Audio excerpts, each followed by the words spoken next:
Hello, beautiful people. Welcome to Core Office Hours number 19. We are back hosting this show. We have Pape, Tino, and Sergio. And Guess who's yeah, back? the response team is back. So let's have I think a they enjoyed us too much. So we're your facilitators for today. Welcome. And I'm Patricia Maliksi. I believe in positivity, encouragement, and consistency. Hello, everyone. This is Pape. I'm an artist, an illustrator, creative, muralist, and pizzaiolo based in Panama City. My superpower is feeling, creativity, and just going with the flow. Hey everyone, this is Tino. My superpower is empathy, resilience, collaboration. I'm a UX designer, strategist, and consultant here in Los Angeles. And there's Sergio Ariza, Venezuelan living in Buenos Aires. My three core values are curiosity, patience, and clarity. That's my guiding principles in this crazy life. And we are grateful to be here with you. We are going to have a ride today. So, bienvenidos, ni hao, bonjour, welcome. Mabuhay! I cannot pronounce the other ones, but feel free to pronounce it if you know and make yourself feel like home. Let's get started. Cubo, let's go. So, Tino, let's share the mission and vision of this gathering with our people today. Yes, definitely. So our mission is to activate, educate, and support a decentralized global creative community in finding their purpose, growing their careers, and leading the future of creativity. Our vision is to redesign the world from the inside out, one business model at a time. This is co-creation. This is co-creation, This is guys. co-creation. Welcome. Everyone's Welcome here. and peace. Welcome. What you're witnessing we- is the system. Yes, The system. we are the emergency broadcast system team. The System Core Brand Discovery Foundations and these weekly broadcasts are brought to you by coreismagic.com. That's the brand strategy framework that we all know and love. So if you want to know more, if you want to buy it, please go to that website and don't forget to like and subscribe this video. That helps us a lot and help us reach new audiences. That's what we want. So with anything that we are going to do today, let's go to the agenda. We have 15 minutes for the drop-in. Today, we are going to talk about business modeling. So there's going to be a lot of interesting things that we are going to see. We're going to take 5 minutes there. We're going to go to the Q&A for the most part of the meeting, and then we are going to do the upload. Okay?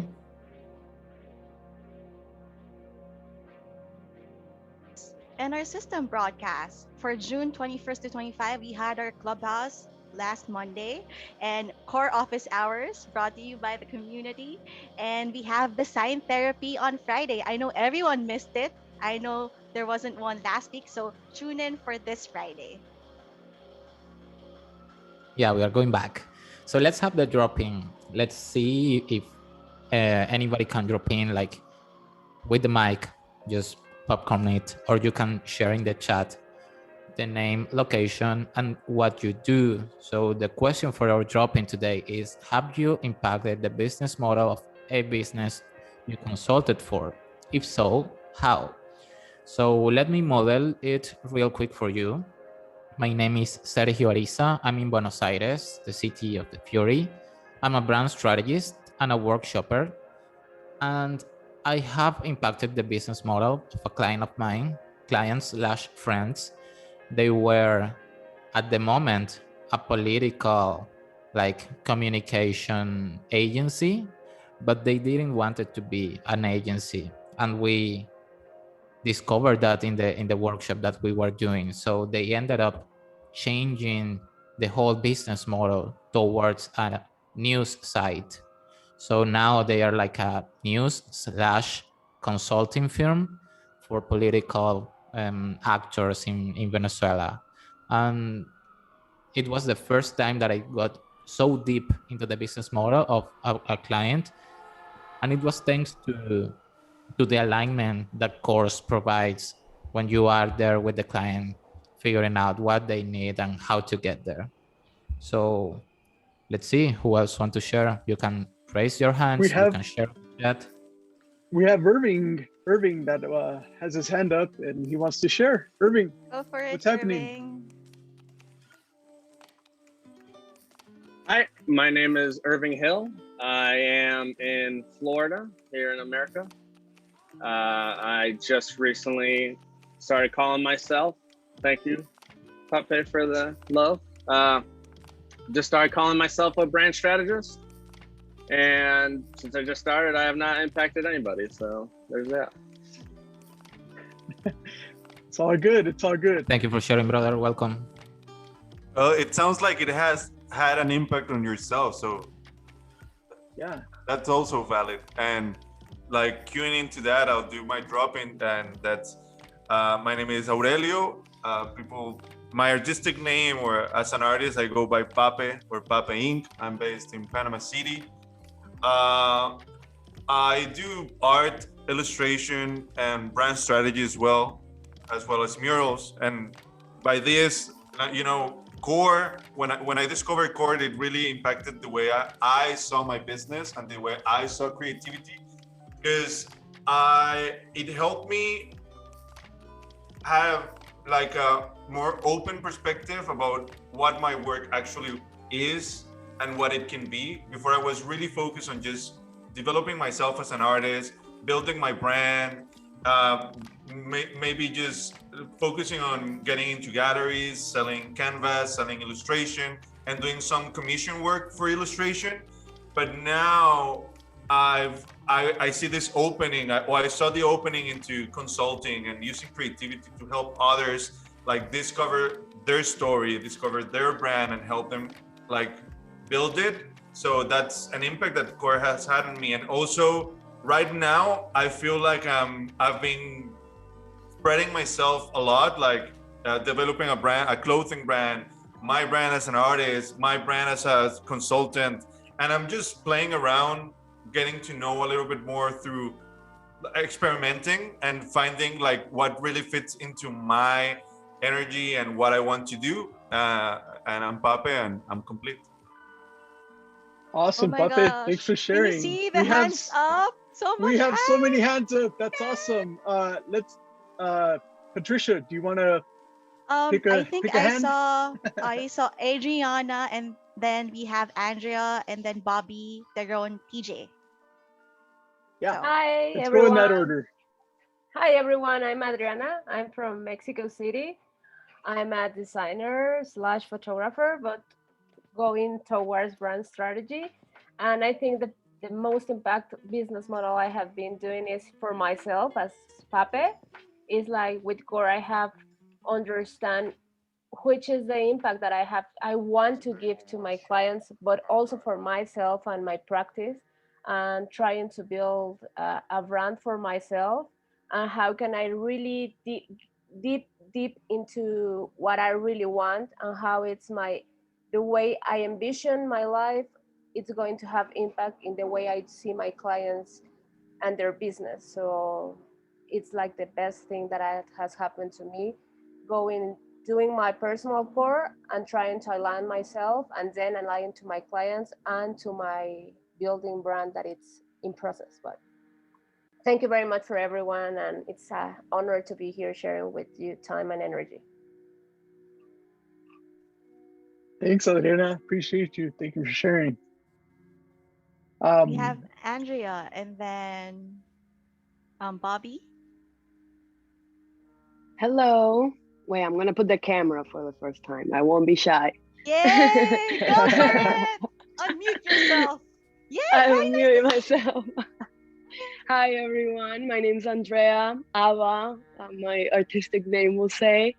My location is I'm between Panama and Miami. Right now in Miami, and what I do, dance. I guess I create universes. And I'm trying to expand on going into NFTs and seeing how I can connect both worlds together and create experiences. And have I impacted a have you impacted the business model of a business you consulted for? If so, how?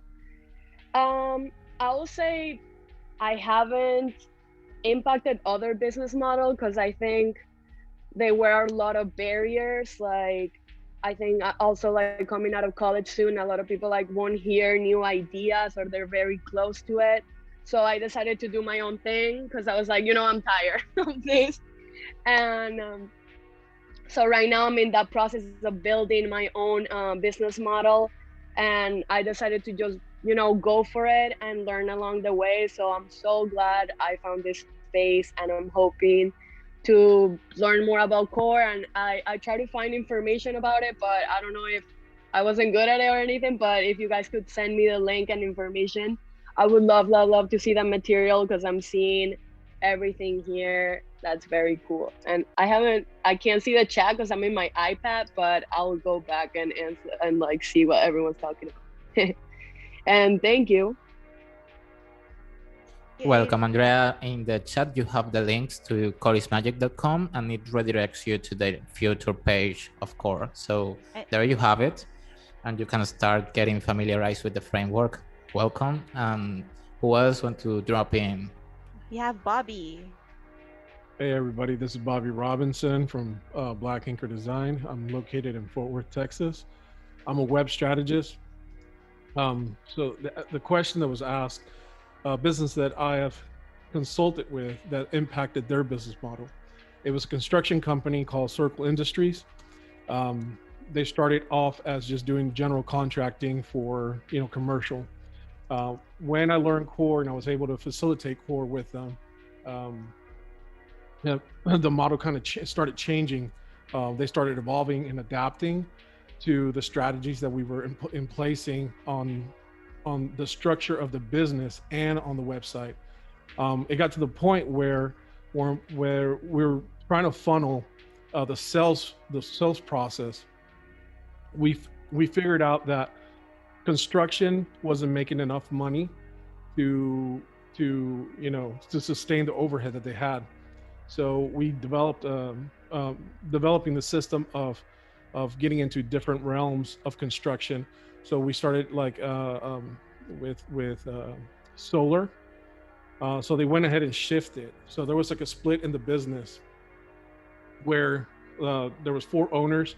2 of them did not believe in strategy whatsoever. They thought like knocking on doors, that was the way to do it. And the other 2 went ahead and stick with me. So in the first year when they split Circle Industries and then Circle L Solar, Circle L Solar was able to, themselves kind of took core because we did it every 6 months. We were doing it to evolve, just to see if we were back and aligned.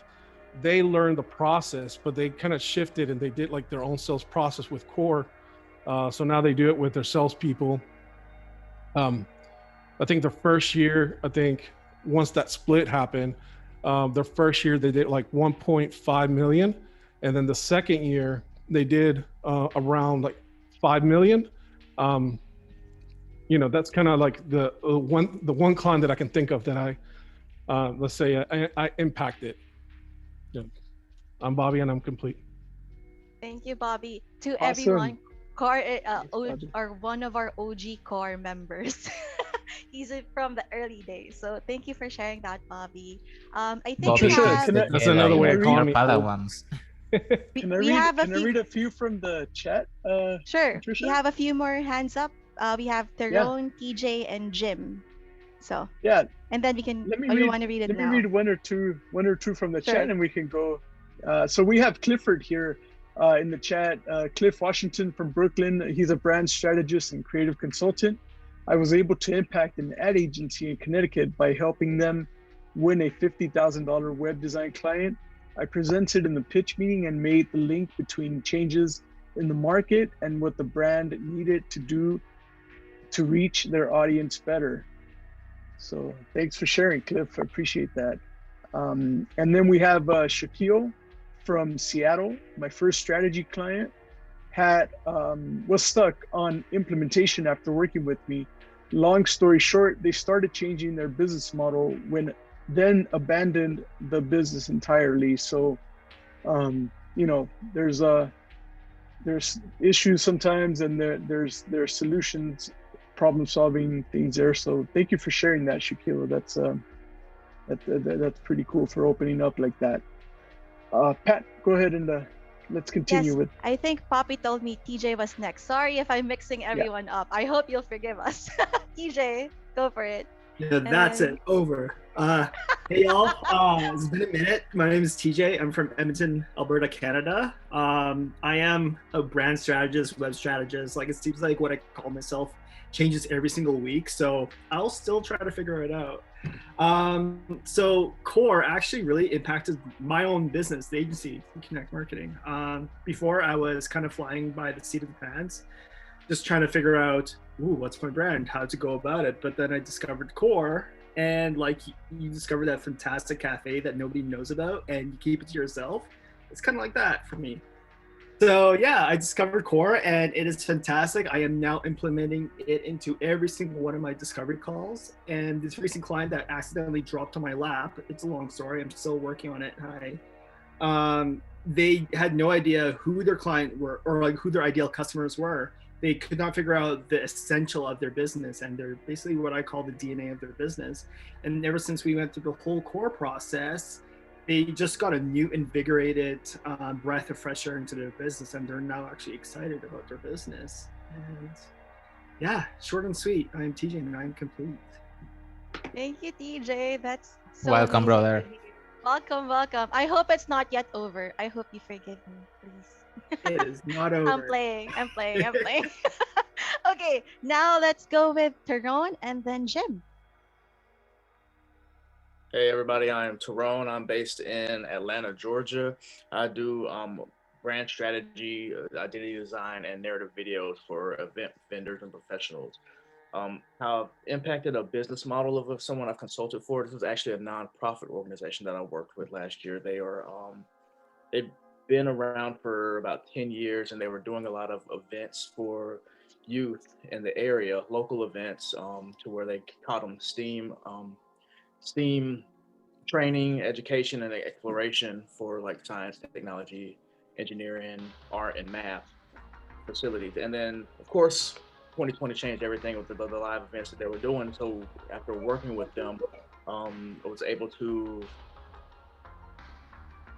what they were doing virtual events at the time, scheduled virtual events still, having people come online at a certain time to get the education. And then after working with them, we talked about their accessibility and being able to reach people in different regions and even in different time zones, and especially being able to log on at a certain time. That was kind of limiting the people that they could reach and impact, and lessen the impact that they're trying to have. So after working with them, I was able to get them to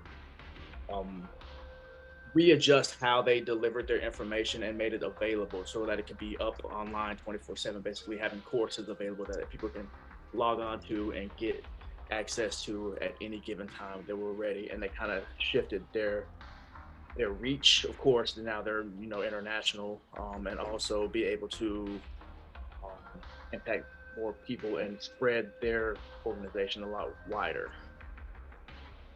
My name is Tyrone, and I am done. Complete. Finished. Thanks for sharing, Tyrone. Awesome, man. And then we let's have wrap up Jim. our drop in with Jim and Katerina. Hello, my name is Jim Leonardson. I'm in Chicago. What I do, I'm a maker and an artist and designer. I think I answer this what I do question differently every time I drop in.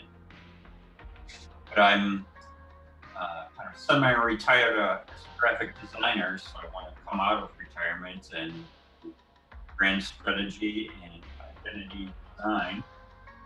And I'm also figuring out my own brand strategy for my artistic design workshop.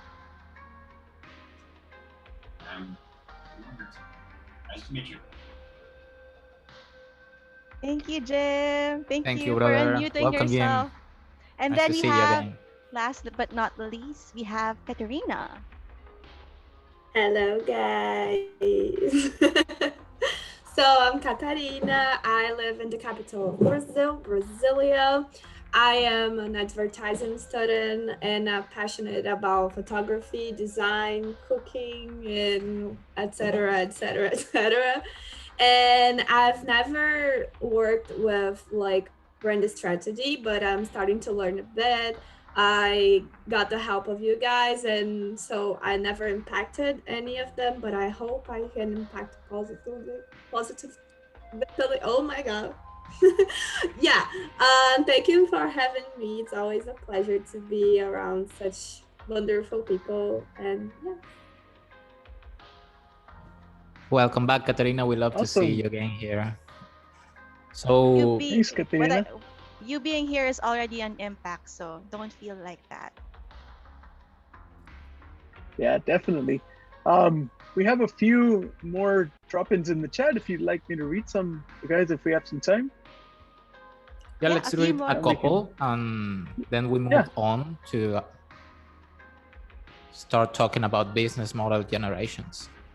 Yes, definitely. So we have one from Bjorn Beaton, based in Bellingham, Washington. He's a graphic designer specializing in identity design at Small Tree Brand Studio on IG, if you guys are interested in following. He hasn't impacted a business model just yet as a consultant, just yet.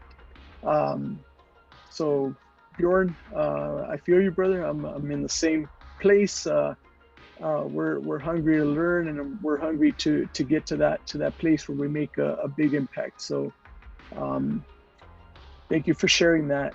And we also have Emerson from Guatemala, but living in downtown Los Angeles.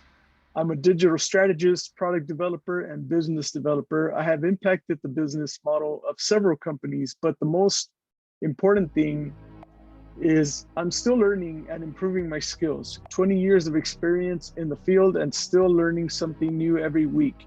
Here to keep learning. And thank you, Emerson, for sharing, and we appreciate you being here, joining us.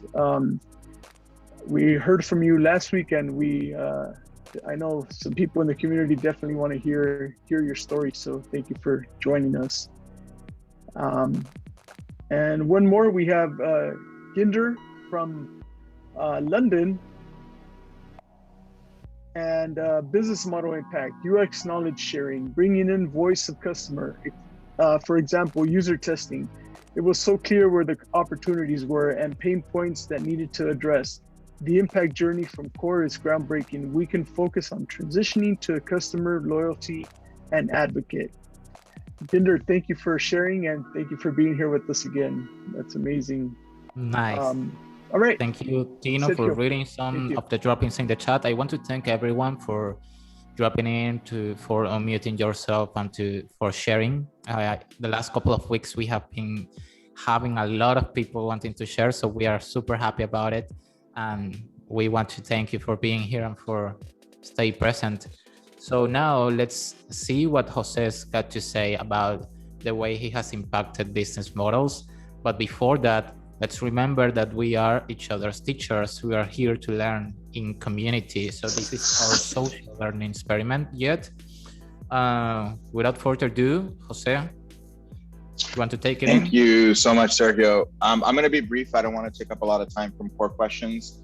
I wanted to share a bit about business modeling from the point of view of us, of the system. As you know, Mary, myself, and Keone have been doing this since November when we first met.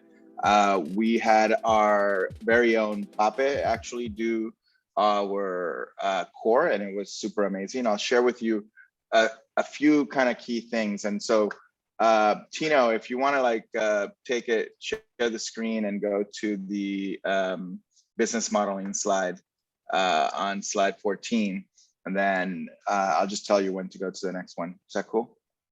All right. And you're doing an awesome job. There you go. Starting with that one. So yeah, business modeling. Go right to the quote. So I found this quote this morning. You know how you do Instagram first thing you wake up in the morning instead of like meditating. And it was from an art gallery. Totally randomly found it, but collaboration is not about gluing together a bunch of existing egos. It's about the ideas that never existed until after everyone entered the room. And the reason why that's so important, because the next slide, you know, what the brand statement exercise does is that it mixes everybody's input into one vision, into one direction. The hardest thing for a startup to do, for a CEO, a leader, a founder, or a team, but let's look at it from the point of view of a founder, is to align everyone's vision, the team's vision, in a direction. That's a quote from Jeff Dachis when I was doing his launch of his startup. He's my old boss at Razorfish, done multiple companies, taking companies public. He was telling me a story of a startup that he was friends with the CEO, and the CEO was telling him like he wasn't really getting any traction. The team was going into a lot of different directions, and people are really strong. They're like super smart, you know, hard-headed. They want what they want in the direction of the business. So when you're collaborating or when you're co-creating, facilitation and unity is super important. So our brand statement from Pape's session was: the system provides social learning platform to creative leaders in a human-centered way, with an integrated voice, helping them feel activated to innovate and grow. Our X factor is unity. If that feels right, raise your hand. Like if that feels like what we're in right now, like, you know, that's you guys are creative leaders. You are the leaders of the future. So if you go to the next one, Tino, so I look at the attributes in a row, like, you know, human-centered leaders, integrated, activated, growth, and unity. And just even if you flow in hip hop and you just say those words, you know, we're here in a human-centered way. We're here and we're leaders. We're integrated, and integration means more than one thing.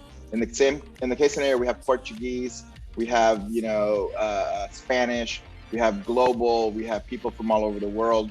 That kind of became a little bit of what the integrated aspect became. But how all this relates to business modeling, if you go to the next one. So this is the business model canvas, which has been shifting every conversation we have with advisors. But if you're not familiar, I happen to use the lean canvas, which I really like more than just a straight up business model canvas, since I come from software. But if you look at just the simple things from the problem, and then to the right, who the customer segments are, we're beginning to fine tune that fidelity and play with it. Whenever we have like an idea or hypothesis, we play with it. Ultimately, the top one, global creative builders, is the number one, right? It's like the wedge. And then we have developers and blockchain companies. And then we have people who we want to talk. And the reason, Tino, I asked you if you wanted to present next week is there's a whole segment of people in our industry that are transitioning. They've been successful either as entrepreneurs or as executives or as UX designers. And we want to showcase those of you who are farther along in your careers. So like Tino, Shaquille, you're all like, you've had careers, now you're shifting. How do we showcase? The music is getting louder for some weird reason. Is it me? It could be. Nope. It could be that. It could be that the more excited I get, the louder it goes. I'm like, oh my God, is the music listening to me? So finally, the reason to show this is that you can use the business model canvas with it. I won't go into much more detail than go to the next slide. It's an abstract view of the business model in terms of value exchange done by Barrett, who's like, he's a financial guy.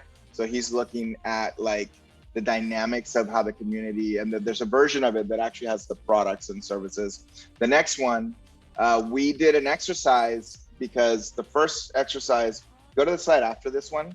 So if you know the alignment exercise, we basically use the alignment exercise to do two things. What do people want to get out of the session? It was a session to do business modeling. So you see those at the top, and then the same way the core exercise works, one thing that you can get out of it. So we did that, but then the bottom part is, what are the three things that matter most to you? Why are you Like what if you were just driving this business yourself, what would it be about for you? So Mary, said DeFi, design, and community. So basically blockchain, design, community. Keone said social, brand, and then the economic part, building wealth and legacy for creative people globally. Barra said collaboration, community, and learning. And then I said, building creative communities. Those were that's what my interest is. So if you go back to the slide behind it, so we then had each person choose one, the same way that and when each person chose one thing they're interested in, this is what came out: a collaborative education on the blockchain for the global creative community. And then we started putting underneath what it is. So all these exercises are simply for us to kind of coalesce. And then if you go back to the first quote,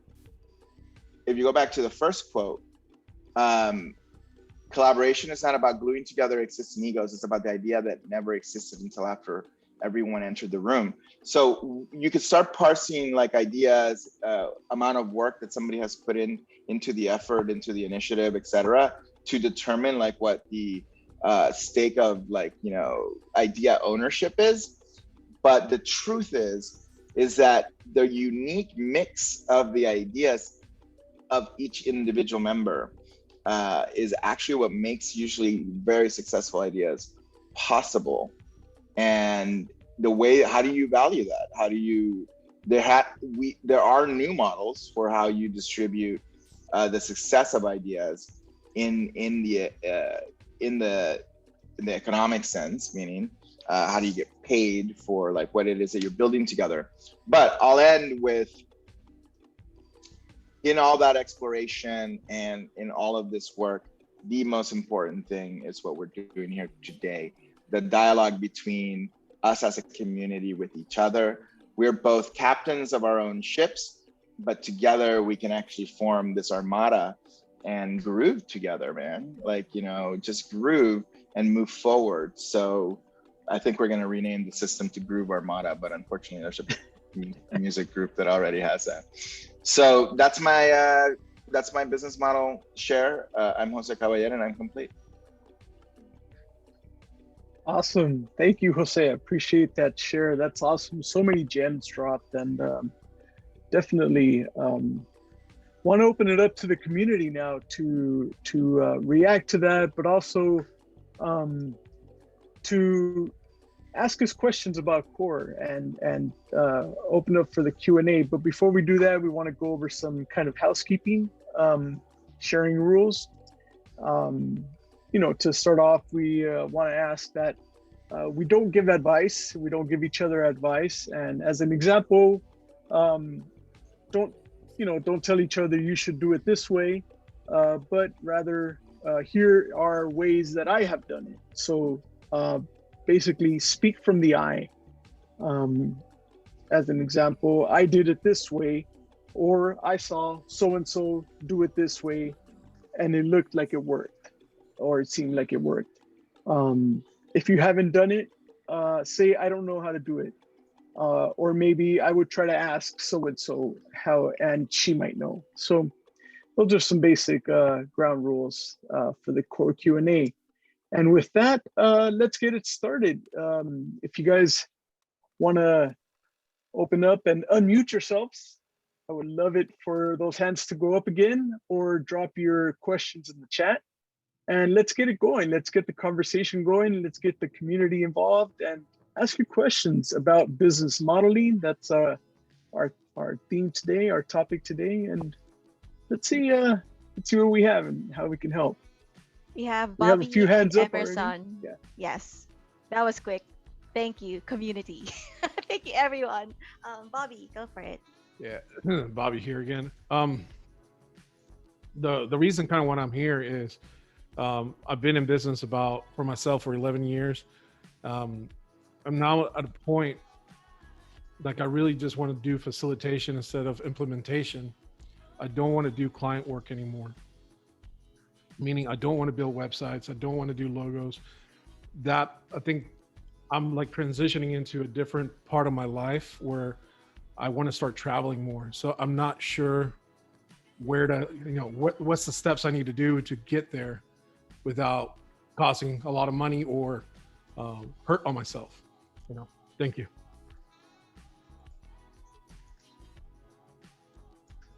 Thank you, Bobby. Thank you for the question. Anybody want to help Bobby with that question or any? Can you reframe the question to see if I can help a bit? Yeah, let's see. Just get to that point where I'm not wanting to. I don't want to do client work anymore. My time is kind of precious. I'm getting to that point where my daughters, one graduated high school, one's about to graduate. I want to start traveling more, and I don't see myself being the 60-year-old designer still designing websites. That's kind of where. Hope that was a better. Okay, so let me see if I understand it. What you want to do is to be able to delegate the production work. Okay, so yeah, correct. I do have some experience with that. I worked for several months as a business consultant in a company that specialized on systematizing processes and iterating and making businesses more efficient. So usually as a solopreneur, you get to a point when you have just 24 hours and you want to make more money or enjoy your life, one or two options. So you want to enjoy your life and spend more time with your daughter. So where do you start to get your time back? You can list all your processes that have to do with production. Yeah, that's how I do it with my clients. Every process that has to do with graphic design, web design, all that you deliver to the client as a deliverable, you list all of that and you see what's strategic, what's tactic, and what's operative. Yeah, so you start delegating by the operative part because that's the easiest, that's the commodity. And if you cannot get help with something strategic or of more responsibility, you do it, but you already have the tactic part, the implementation part, like already covered up. So that the way I've done it is by that, like listing all the processes that you want to delegate, that you don't want to do anymore, and you start differentiating between strategic, tactic, and operative actions. You start by delegating the tactics and operatives, that those are the most easiest to get help with, and you stay with the strategic part until you can delegate it into someone you trusting. So that's how I've done it in the past. I hope that helps. Let me know if you need further clarification. Thank you, Sergio. I think we have also Jose who wants to help Bobby. Jose? Yeah, I also wanted Cliff to share a little bit, if he can, a little bit about the transition. I'll be very brief. When I had my agency, the choice is to scale, right? I chose to scale. So hire people, put in place processes. I didn't know what else to do. That's how, the agency I worked at before Razorfish, I was like the 13th employee, and we were like 1,000, in 2 years. So I thought that's what you were supposed to do, and I didn't know any better. So I kind of followed that path, but it's really overwhelming, right? And at some point I'm like, you know what? I don't want to be 60 years old running an agency. I saw my peers in my industry, and you know what? They were great. It was awesome. They had nice practices. They had a good life. They were integrating, their lives with their practices, but they were usually small studios, and their reputations had grown. And it's a model, right? So I did a vision deck, and Bobby, I'll send it to you. And it was like, we are not a service company. We are a product company. And I showed it to my core team and started thinking and talking about it, a lot, and doing business planning for it. If you know me fairly well, I take a really long time to do things. I just my narrative arcs are like epic in proportion. They're like decade long. And I veer from it. I'm just like, no matter what obstacle or what happens, I kind of keep on going. But so I did a business plan. I did a lot of research, but I also started playing with all the things that I knew I was going to need to build a product, right? Or to build, what could I sell? Well, I have a process that's super cool, at my agency, and here we are. Core is actually the same exact process that my agency used for 15 years, or for 12 years. And we were using it even before that when we were at Racerfish. So it's adding product, right?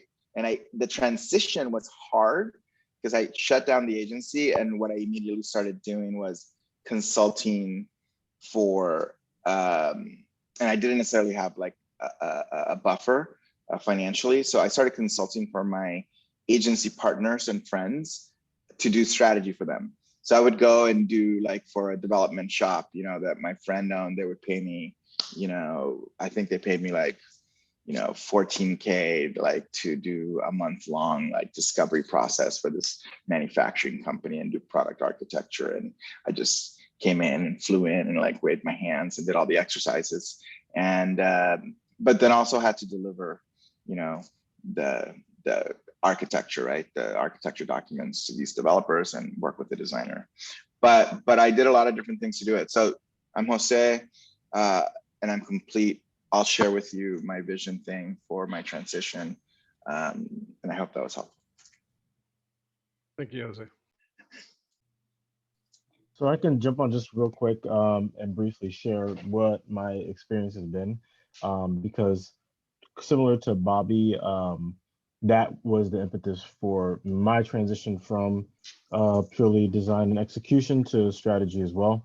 So it's been an over a year-long process with different bumps and false starts and accomplishments and successes along the way. So I think the main thing that I can share is that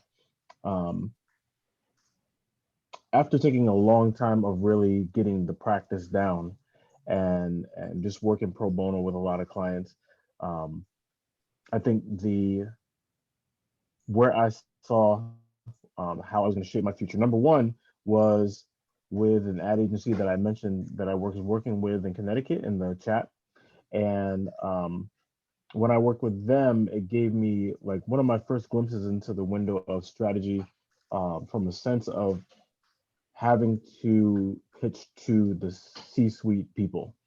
And I kind of came in and did my research and was connecting dots for them, and then I could kind of fade away. The money wasn't crazy, but it was good in terms of where I had been previously in my career. So I'm at a weird point where I'm just at the cusp of something, of making a transition almost completely away from, not completely away from, but most of the work I'll be doing is going to be within strategy and facilitation. So another good area for me, or important turning point, was working with this liberation therapy group out here in Brooklyn. So when I came onto that, it was basically as facilitator and creative director. I hired a designer to work with me, and we were working with business manager to help launch this women's liberation therapy group.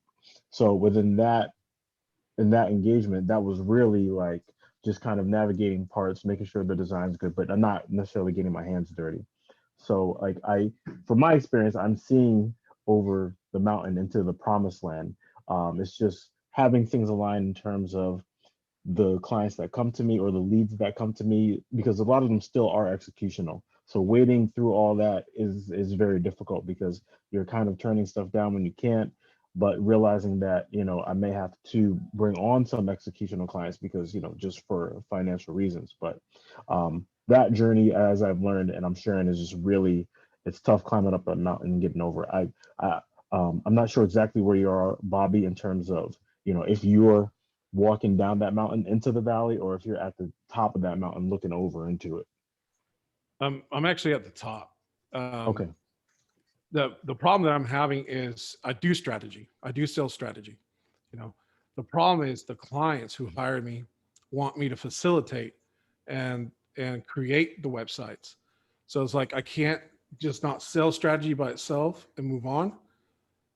They want me, it's like a long-term commitment when it's like a six-figure project. So, I mean, are you against the kind of facilitation of the design process and creative direction? Are what you're looking to do get out of that as well? can you reframe the question? Or okay, so I'm sorry.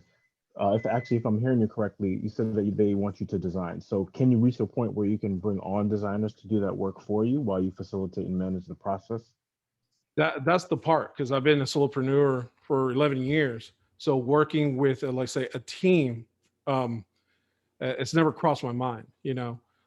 Maybe that's something I should implement. But then it's like, it kind of gives me like PTSD, because before I became a self-employed person, I was a creative director, and I hired and fired people. I don't want to put myself in that position again of having to take care of other people. Does that make any sense?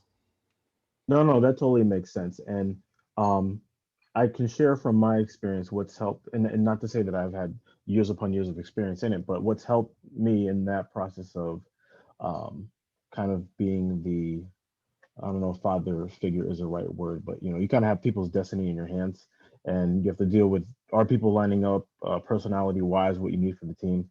What's helped is having a very, very stringent screening process, and sometimes it takes a while to really get people on, because they have to line up with who you are and what you're trying to do in your process. So a real tough screening process can help, even though that sounds kind of harsh, but to save your sanity, I think it's worth it. I wanted to jump on this one here, because I've had clients before with this kind of question, often rather. The question that you're really asking, Bobby, is should I completely remodel my business into a whole different area where I offer different services than the ones I'm offering right now? Or should I expand my tactical and production areas in a way that I can hire people, sustain the business, keep the revenue coming in from that line, and grow my facilitation services so that I can fully dedicate to that and have somebody else taking care of the other part. That's a business model. A whole different business model will be completely switching to just facilitation, no longer offering other services. And what you're talking about here is completely two different business models. A word of advice, I hope it doesn't come like a Debbie Downer, because it's not, but it's a word of advice. In that transitional period, if you're looking to remodel your business, meaning you're going to keep your current services. Yeah, so my request is to rephrase. So instead of a word of advice, it's saying, in what I would do personally is I would do it this way. So in that sense, what I would do would be rethink seriously about profit and loss when it comes to what you already have established versus my possibilities in terms of how much I am to generate on the new business model. You have to understand. We have to understand that there are some losses and there are some benefits to both. Most importantly, though, something that I recommend usually to clients is to keep in mind that, especially if we are solopreneurs, you are increasing 50% of your workload during the transition. I mean, you have to look for the candidates and look for employees and start creating your processes and figure out your new HR structure. That adds to whatever you are currently doing. So either way, there's going to be a little bit of work in the beginning, but it is an investment. And I think many of people have gone through that period that we're going now, in terms of either switching completely the field that you're focusing on, or even changing your business model a little bit. If I'm in that situation, I will start by figuring out what do I have to do to hire people that can take over that, and then realizing whether or not we have the resources and bandwidth to get it done. The other one will be the profits that I will generate from the new business model. If the change makes sense, then you have a plan to transition. It might be a little bit of a long transition, but before I would start hiring, I will just take a look at my my future. How does it look like? How much work would I have to add to my daily basis in order to move into that direction? And then it's a strategic plan. You know how much it will take you, which one will be the first step. But I personally would start from that point of view. Do I want to completely switch my business model, which is a whole different process, or do I want to increase my business offerings, including design, development, facilitation, where I am going to leave somebody else in charge of the development and the design and even the sales and pitching and the admin stuff, and I'm going to dedicate myself just to the facilitation. So what we don't want is to have a lot of unintended consequences to look for down the line. I want to have a little bit of an idea of what's going to happen, even if it's not completely realistic. You are ready for eventualities that come with it. But what you are asking for is either do I stay with my business model and expand, or do I completely switch my business model? That's a tough question to ask, but I would start first with what you already have. The revenue and the profit is important, but also what makes you happy and what makes me feel fulfilled. That waging those things should give you a little bit of a better answer. I'd like to say what came to mind when I first heard Bobby's first question was passive income. It sounded to me what would work would be a business model. Instead of having clients, you have an audience. It's a little bit like what I'm looking for with my work. I'm going to make what I want to make and see who also likes those things and would buy them instead of clients. So I want to sort of get a little bit of my story out there, make something unique. And then there's people who want unique handmade things. And that way I get more autonomy. That's intrinsic motivation. So if you're familiar with Dan Pink's book, Drive, it's called, have you read that? Or you've heard of Dan Pink? He writes a lot of books where business and psychology intersect.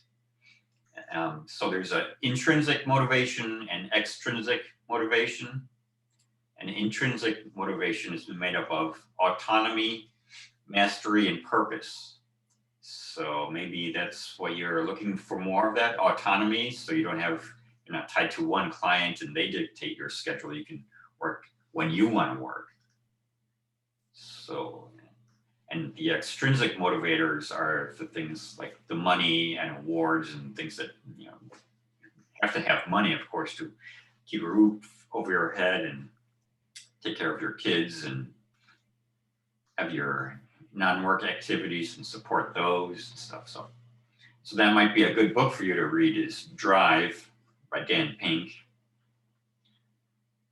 and figure out is the passive income thing going to take the place of the client needs that you are trying to solve or support.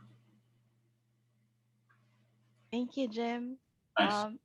Thank you to all who answered our Bobby. Do you feel like we've answered your questions through the community? Yes and no. Okay. If we can in respect of time, we'd like to if we have more core questions, you can drop it on the chat. But that's why we have the Facebook group community. You can ask all your questions there, and we can continue the conversation there. But for now, Keone, you have your hands up. Yeah, I was actually going to jump in and share my experience in regards to kind of shifting from agency and creative director role, sort of managing strategy for all aspects of my creative agency, and then how I shifted into consultancy. And it wasn't an intentional shift. It was just a series of unfortunate events. I had a dissolution with my partnership and my partners. We had a couple projects that we had sort of like an agile branding contract with. So we still had, the baseline of a few projects that we were running on a monthly basis, but nowhere near the level and bandwidth of, running the agency, full stop. And so in that transition, I had an opportunity to explore some of the emerging markets that were really interesting to me, AI, for example. So I was working with the company Hanson Robotics based out of Hong Kong. And all of these consulting gigs that I got came from people in my community who I was always offering free brand services for and always providing guidance for. So some of them were creatives that were hired on to other projects at like institutions as opposed to agencies. And they're like, hey, we need this work. We're launching a product. We need to do a website. And I would just come in and I just did the strategy. I didn't have to worry about the creative because the creative team was already in place. But they just needed someone to ensure a high fidelity of execution for those projects. And then I just started speaking. I started speaking at cannabis panels.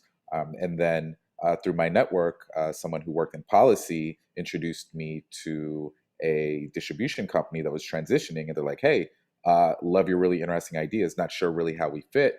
And I just made space and time and had the conversations and eventually got brought on to projects that were getting acquired.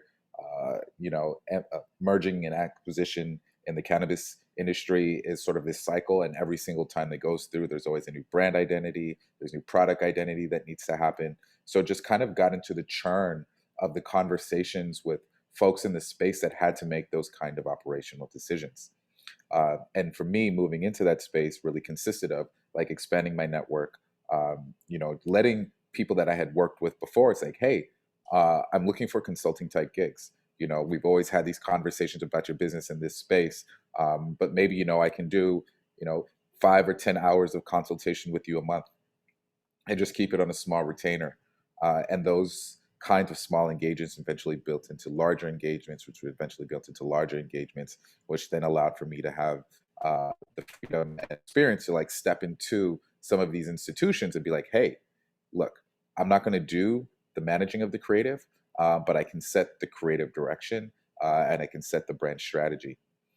And this ultimately opened up to, my latest foray before, partnering with Jose and building the system, which was into the marketing side of things. So then I partnered with a marketing agency that was doing marketing for Yahoo and Google and Nike, sentiment analysis, ethnographies, focus groups. And then I was able to use my brand strategy on the opposite side of marketing, which was a completely new market for me. Like I had never done that. And basically they were just asking for me to go through my processes of brand strategy, but to provide insights for the client. And then that allowed for me, and those were great engagements. I would sit down for like $2,000 a day and sit in the back, watch a focus group. At the end, take the insights live from, customer reactions and just build my own little process. And then like, okay, here are my insights, boom. And they would package it for me. And that was probably like my sweetest gig and allowed for me to travel. But that's my experience, and that's sort of how I broke into that space. Maybe there's some insights in there that you can use or some avenues that you might be able to use in your network. But that's how I found success in this space. And my name is Keone, and I'm complete. Thanks, everyone. Thank you, Keone. Thank you, Bobby. So we have 2 more questions from the chat. Roxana, would you like to read it or online? Your question? Sure, why not? Yeah, I was asking if do you guys that have much more experience, do you think that it's possible to transition from like design production into like a more strategic facilitating or something in that space kind of work? Even though I don't have like 10 years of experience because I jump into design like later in life. So any thoughts? Much appreciated. Thank you. Yeah, I would like to jump into this one, and my answer, and from my experience, yes, you can. I've only been doing or running core for a year and a half. And now I'm like I have some jobs that I only do consulting and I do the creative direction, and I achieved that after 6 months. But I don't think it's because the experience was what really mattered there, because at the end is for me, I just see it as thinking or the conclusions that I have to get and how I'm involved in the process with the client. And that opened the doors to gain trust from people. People trusted me in opening the doors to their business and allowing me to listen. And I feel like more than experience, it was just taking in the leap, even though it was scary, like to facilitate a session for a real estate company that is dealing like with financial issues, like big issues, and just being able to jump into like doing the core session, doing a rebranding for the building, you know. And just by doing that, I wouldn't say it was experience. It was just accepting that it was something difficult, and I jumped into doing it, and I achieved my goal. You know, I was able to do the rebranding, to manage the social media, to do build a new website with delegating to other people, and that was my first experience after 6 months of doing core. So I would say it is possible, and I don't think the experience. Of course, now I would do it so much different, but it didn't at that point. It didn't matter how perfect it is or how perfect it was. And I guess from my experience, there's no need to be like an expert, because now I don't see how much more I can learn from creativity, because it's just solving problems, but into the planning, in the method, in the agile way, like how Mary is facilitating the planning. That's where I can learn to do it better, you know. But in the creative and the strategy and finding the solution to the problem, from my experience, no experience needed. And I just wanted also to connect that into Bobby's question, because when Emerson was talking, I realized that now I'm doing like 3 different business models at the same time, like my brand, consulting, also design, you know. And I see that it takes a lot of time. Like my energy gets spread and I'm not that effective in everything, and things seems to move slower. But I have intellectual property on my side, you know. I have a brand that is a clothing brand that if I wanted to sell it, I could sell it. And it will keep growing, and it doesn't need me to grow. I have Pape Inc. that I have also a lot of IP that I can sell now with NFTs. I can do that. And it's super interesting because it's something that I created once, and someone said that create once and sell forever. That's something that really resonated with me. And one thing I would say is that there's so much I would love to learn from Bobby that I would pay that online course from Bobby. I would buy it anytime. So if you're anytime you're thinking about doing it, count me in. I will be your first client. And yeah, anything, and to that, anything that you will get into, you will need to do some sacrifice. It's either money, it's either work or time, energy. There's a sacrifice that needs to be done. And yeah, I'm Pape, and I'm complete. Thank you, Pape. Roxana, we have a few more answers on our chat, and thank you so much. Were we able to answer your question? Good. Okay, we have another question. And then I think we can wrap up after, because it's in respect of everyone's time. We have Rancy. We have Rancy's question. Can you outsource too early, or would you like to share it, Rancy, since you have your camera on? Sure. Yeah. I'm just wondering if there's like a point that you can outsource like too early in the like your experience of doing core, I guess. Like I started really in like February, and I'd like to outsource like as soon as possible, but yeah, just curious everybody's thoughts on that, because my two kind of questions, I guess, in that I've wondered about, and I think would probably be the 2 points that I'd have to kind of like learn on the fly, is like being like in the creative director role, but then also like having contracts and dealing with all that sort of like legal side and like different ways of doing that. And I don't know, just any thoughts or advice on that, I'd really appreciate.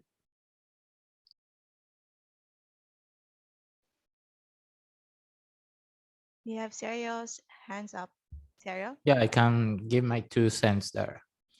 Again, in my experience, there's no cookie cutter solution for businesses who want to start scaling and hiring people. So I don't know if you can hire too early, but I know that maybe it's not a good idea to hire blinded. What do I mean by that?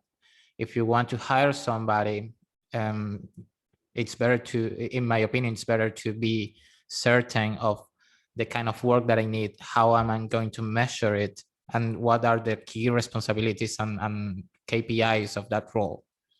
So if you hire people without that, you're hiring blinded. You don't know what to measure. You don't know what the work looks like. You don't know how to tell if the people is doing good or bad work because you don't have any indicator of it. So I know that doesn't answer the question because it was around about time, about doing it earlier or late, but I don't know if there's a right time to do it. It's just you have to balance your output capacity with your goals. If your output capacity is too little compared to your goals, well, you maybe need to outsource. But the key thing there is, do I really need to outsource? If so, what gap do I need to fill? I need to know that gap and what numbers are implied in terms of KPIs and all of that. Those are my 2 cents. That's how I've done it with, I've done it actually with more than 5-6 clients now, the thing of operations and efficiency and outsourcing. So usually that helps to answer the question if I need to hire somebody. Thank you, Hope that Sergio. helps. And we Yeah, that's have good. That's really Tyrone good. and Emerson. Tyrone? Yeah, Also, just want to say really quick, sorry to interrupt. Part of why I'm asking too is a thought that I have is if I outsource to people who are specialized in like specific things, then I'm increasing the value of what I'm offering, and so I can make more money and reach a different type of client. But just wanted to throw that in for context that may or may not be useful. But sorry to interrupt. Go ahead. Oh no, I was gonna say I can speak from experience of outsourcing too soon and how I feel about what I did. And that was just coming from a place of not being aware completely of what will be profitable and the moves that I make and who I'm selecting and the money that I'm spending on paying them versus what I'm getting from the client that we're working with.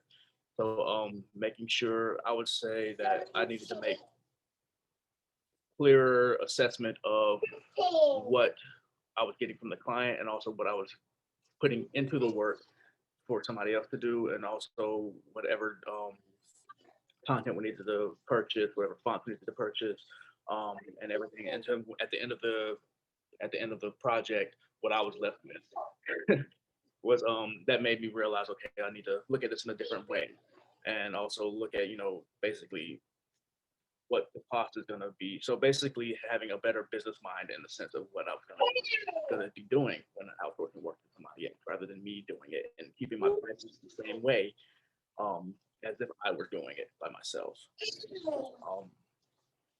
That's Tyrone and Thank you, Tyrone. And we also have Emerson. Emerson? Or is that accidental? I was on mute, sorry. I just Okay. realized I was on mute. Just adding a little bit to the comments that were made on the last one. The question can go on both ways. I've experienced myself. You can hire too early, but I think the biggest problem is hiring too late. Especially if you're doing subcontractors, meaning, let's say you got a website project or a logo project and you have to hire a designer or a developer.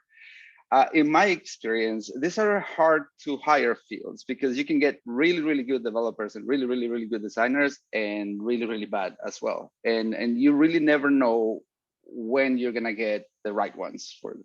So if you have a project starting next week and you don't have anyone, it's too late. But if you don't have a project and you already hire someone, it's too early. So the question can literally go on both sides. This is what I would do, and I've done it in the past. I'm trying to get away from this type of work, just like many of you mentioned on your own careers. But my standard model for as long as I did it was I invested a lot of my personal money on a very small projects. You know, putting a project that I didn't really need for a WordPress plugin for $100 so that I could test developers. At this point, my business was doing good, so I had some money to, invest in this kind of stuff. But I dedicated myself for about 4 to 6 weeks to find the best possible contractors in the area that I wanted, just so that I had a roster that I could depend on. And I wanted more than 3 or 5 at a time, depending on the ones I wanted to do, because if I reached the first one and was busy on another project, I could reach the number 2 and I could reach the number 3. So it's a difficult question to answer. I would say it depends where you are in your business, whether it's too late or too early. But you can never be prepared too early. And what I would say is better to be prepared than actually have somebody hire. If you know that you have a roster of contractors that you can, call upon every time you need something, then you have a little more of that anxiety of not knowing what to do gets out of the way. And then it's not too early or too late. You can just give a call. You have 5 options. You know how much you're gonna pay in general, and that and certainly goes out of the way in your decision making, whether you land or not a project. Thank you, Emerson. There was a lot in there, Emerson. So I think the gist of it, what I heard Emerson was, building, you did outreach to build a community. I have always built community first. So even when I was building my agency, I really avoided doing the work. So my first person was my ex-wife. She actually was a good designer, and I had her do a lot of my production, and it was great.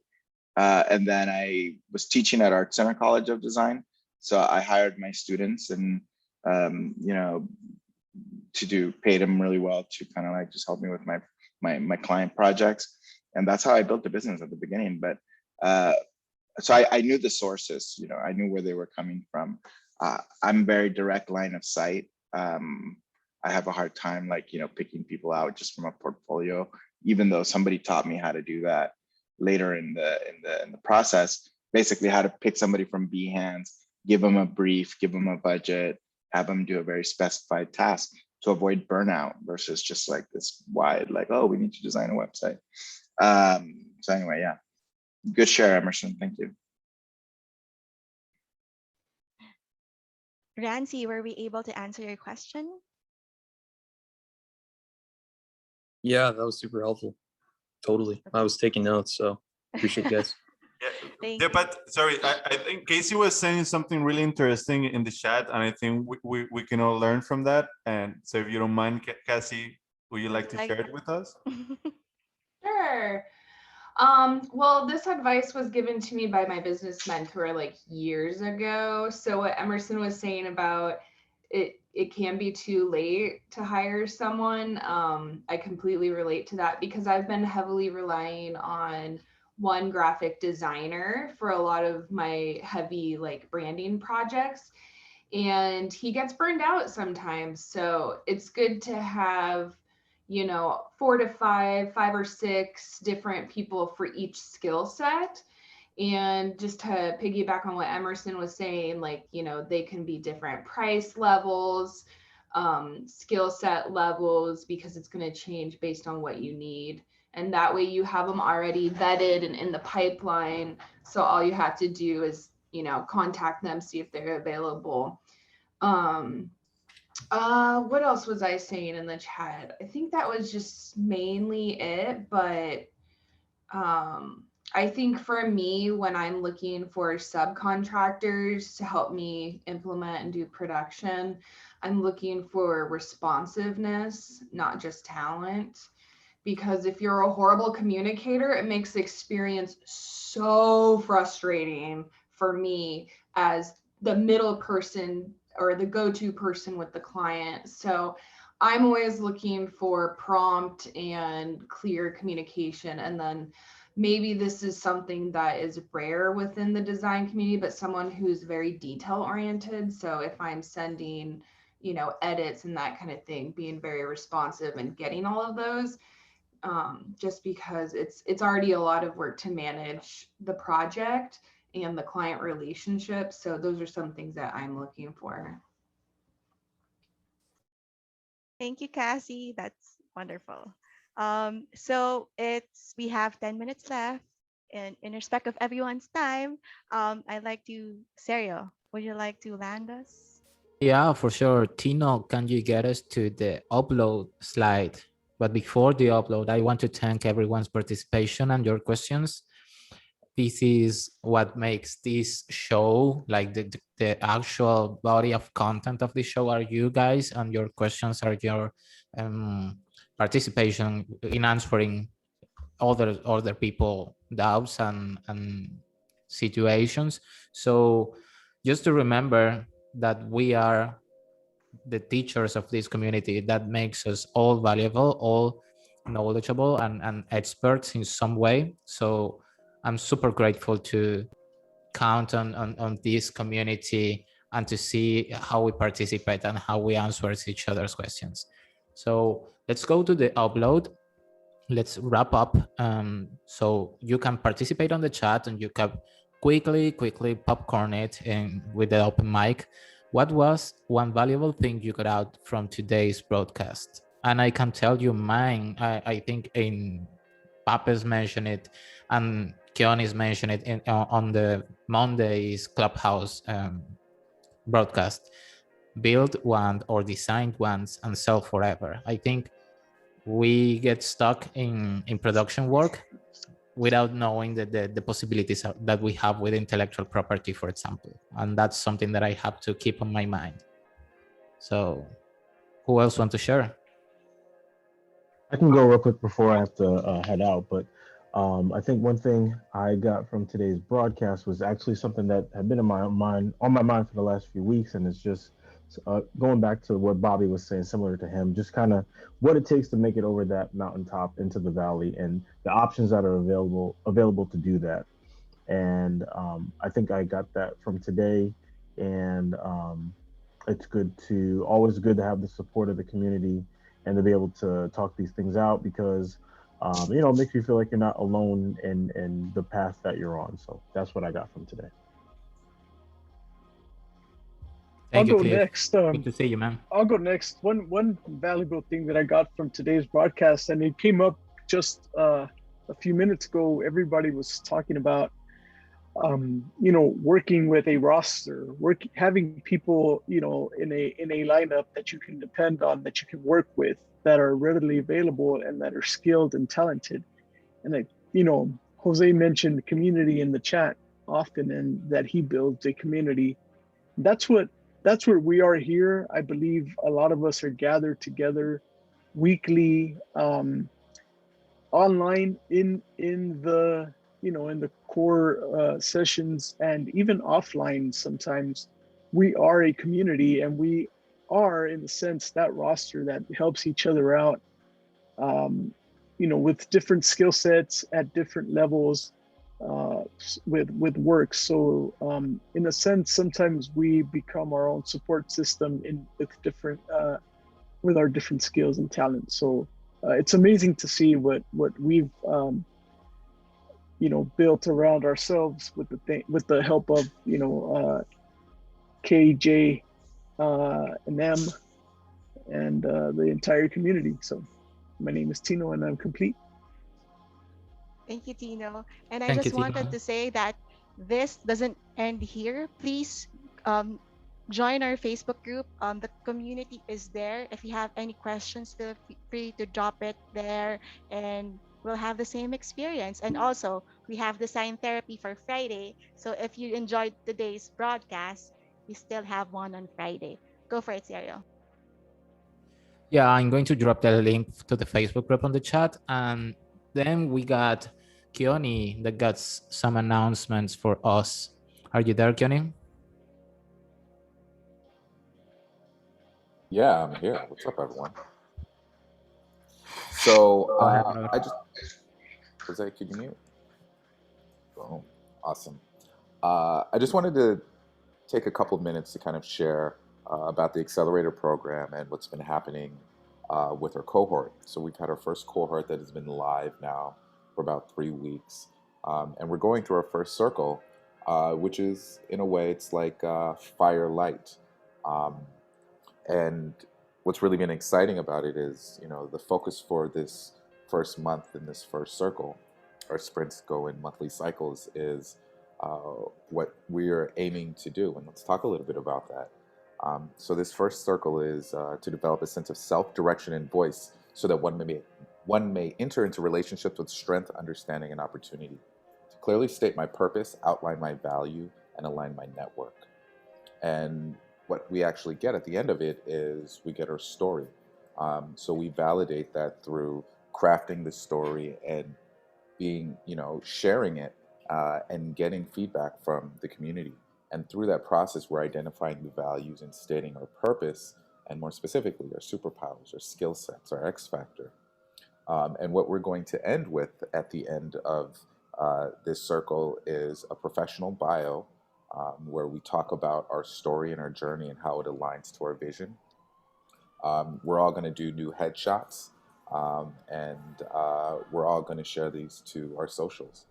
And for those of us in the community that sort of struggle with, what is my story and how do I state it with conviction, so that my value, when I state my price, or when I enter in potential co-creation type relationships, I can be respected for my skills, and I have more agency around my creative output.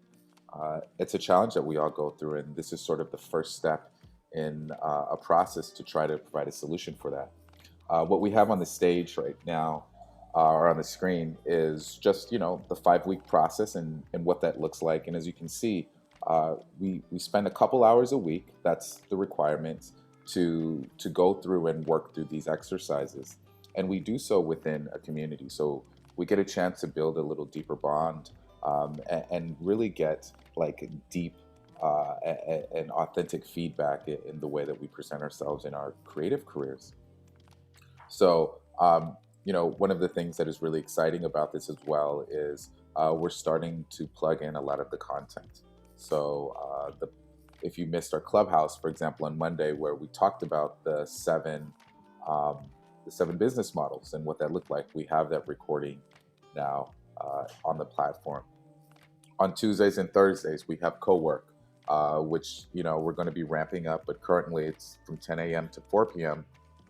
And it's like an open hangout session where you can come in and catch great vibes.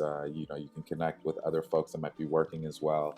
And if you need just a couple minutes to break and just, share something funny or interesting, or ask a legitimate question on a creative project that you're working on, this is the space to do that.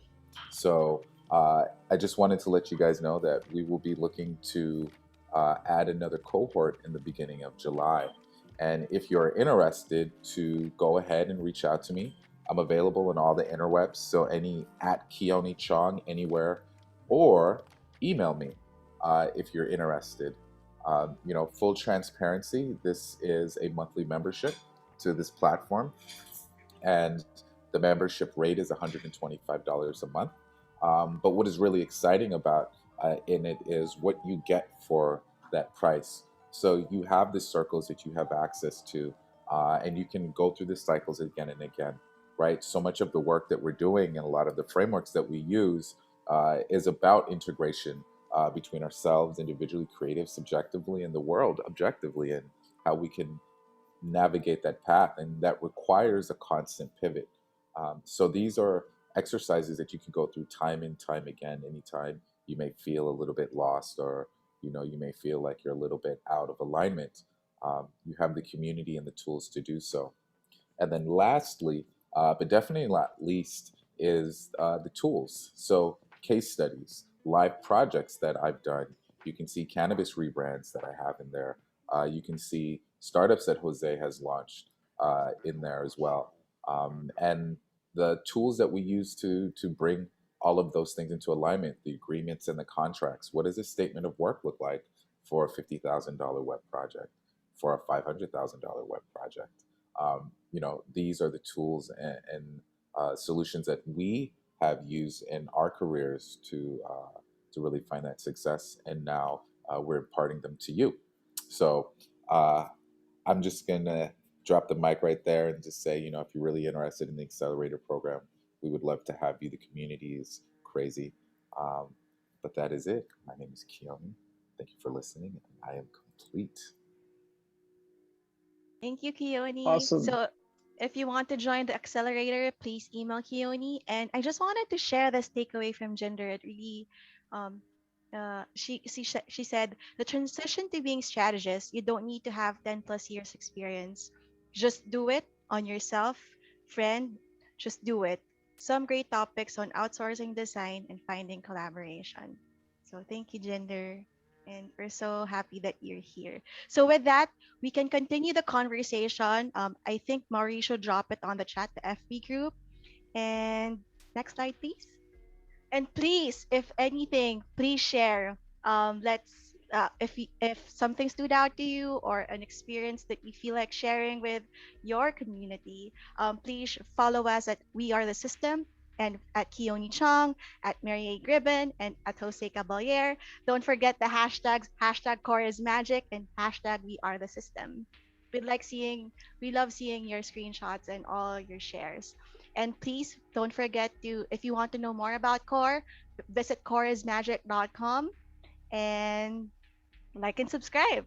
So that is the broadcast for Core Office Hours, and we are the system. Thank If you, you get everyone. into the Accelerator program, you have the opportunity of listening Aurelio doing ASMR, like Core is Magic, but all the day. So that's it. We're done. That's funny. Thank you, everyone, for Thank you, everyone. This was fun. participating. Hope you Thank you, get some everyone. value from this. Appreciate it. Don't get sick Somebody of us has yet. somebody has to step in next week. Yes, we're opening it up. If we can do it, you can do it as well. So who wants to host next? Next week's Core You Office can Hours? think about it. I think Tempting, Grancy or tempting, very Cassie. tempting. I was just Oh, I want to see- Rafael. I want to see Roxana. I would love to do that. Yes. That'd be cool.